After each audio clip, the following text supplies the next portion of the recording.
এখন আপনাকে দেখাই আপনার ই-কমার্স ওয়েবসাইট ম্যানেজ করার জন্য আরেকটা প্রয়োজনীয় টুল, সেটা হচ্ছে TinyPNG ইমেজ কম্প্রেসর। সো এটা ব্যবহার করার জন্য আপনি ফার্স্টেই আপনার ই-কমার্স ওয়েবসাইটের কন্ট্রোল প্যানেল লগ ইন করে অনলাইন টুলস ম্যানেজারে আসবেন। আসার পরে সাইড নেবে দেখতে পারবেন, দেখেন আমি এখানে অ্যাড করে রাখছি এই লিঙ্কটা, TinyPNG ইমেজ কম্প্রেসর। এটার মধ্যে জাস্ট ক্লিক করে আপনি সরাসরি ওদের ওয়েবসাইটে চলে আসতে পারবেন, অথবা আপনি গুগলে সার্চ করে এখানে আসতে পারেন। তারপরে ধরেন এখানে আসার পর আপনি যেটা করবেন, এটাও একটা ইমেজ কম্প্রেসর টুল, বাট এটা দিয়ে শুধুমাত্র আপনি ইমেজের সাইজটা কমাইতে পারবেন।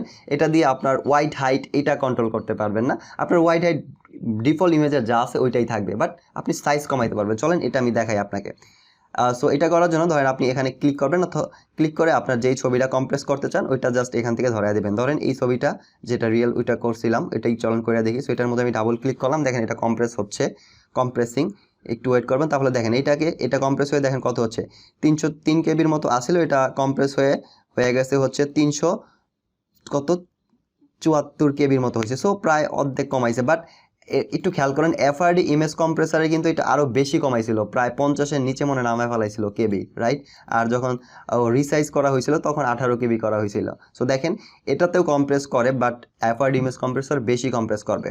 আরেকটা জিনিস খেয়াল রাখবেন, এফআরডি ইমেজ কম্প্রেসর শুধুমাত্র জেপিজি ফাইলই কম্প্রেস করতে পারে, পিএনজি ফাইল পারে না। বাট এটাই আবার পিএনজি ফাইলও কম্প্রেস করতে পারে, জেপিজি ফাইলও কম্প্রেস করতে পারবেন আপনি এটা দিয়া। সো এটা খেয়াল রাখবেন, যদি জেপিজি টাইপের ফাইল হয় আপনার তখন আপনি এফআরডি ইমেজ কম্প্রেসর ইউজ করবেন, বাট পিএনজি হলে তখন আপনি এটা ইউজ করতে পারেন, বাট এটার মধ্যে আবার রিসাইজ করতে পারবেন, এটা খেয়াল রাখেন। আচ্ছা, জেপিজি হইলেও কিভাবে আপনি জেপিজি থেকে পিএনজি করবেন, পিএনজি থেকে কনভার্ট জেপিজি করবেন, এই জিনিসটা আমি একটু পরেই দেখাচ্ছি, নো প্রবলেম। আচ্ছা যাই হোক, এটা অন্য টুলস ইউজ করতে হবে। বাই দ্য ওয়ে এখন এইটা দেখেন, সো এইটা গেল এরকম। এইটার আবার আরেকটা সুবিধা আছে, দেখেন এইটা তো আবার এইভাবে আপনি আনলেন, আবার ধরেন আপনি আপনার যেখানে ছবি আছে সেখান থেকে ড্র্যাগ অ্যান্ড ড্রপ করে ওইখানে আপনি দিতে পারবেন। ধরেন আপনি এই ছবিটা কম্প্রেস করবেন এটাকে, অথবা অনেকগুলোকে সিলেক্ট করবেন করে ধরেন, আচ্ছা এইটা ধরেন অনেকগুলোকে সিলেক্ট করবেন করে ধরেন একদম ড্র্যাগ অ্যান্ড ড্রপ করে টানটা ধরে এখানে ছাইড়া দিবেন, তাহলে দেখবেন এই সবগুলো একসাথে কম্প্রেস হয়ে যাবে। দেখেন সবগুলো কম্প্রেস হয়ে গেছে, আর অরিজিনাল সাইজটা এখানে দেখাবে, তারপরে মানে কম্প্রেস হওয়ার পর যেই সাইজটা হচ্ছে সেটা এখানে দেখাবে। সো আপনি এখানে একটা ডাউনলোড ক্লিক করলেই দেখবেন এখান থেকে যে ডাউনলোড হয়ে যাবে, ঠিক আছে? এই যে একটা ডাউনলোড হয়ে যাবে।